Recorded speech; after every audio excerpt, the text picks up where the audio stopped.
Pero kanina umaga po mga kapuso, isinagawa sa Taal Lake ang isang fluvial parade o prosesyon ng tubig o sa prosesyon sa tubig ng iba't ibang imahe ng Birheng Maria. At may mga misa ring dinagsa ng mga deboto. At tinutukan po yan ni Victoria Tulad.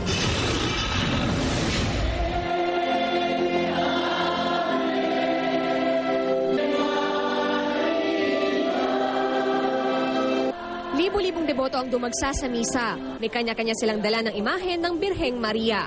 Kabilang dito ang Our Lady of Kaysasay na 409 na taon na raw ang tanda at napabalitang nagmilagro noon. Ang laging sinasabi niya, ayan nga, magdasal tayo at ibig sabihin ng pagdadasal ay we return to God.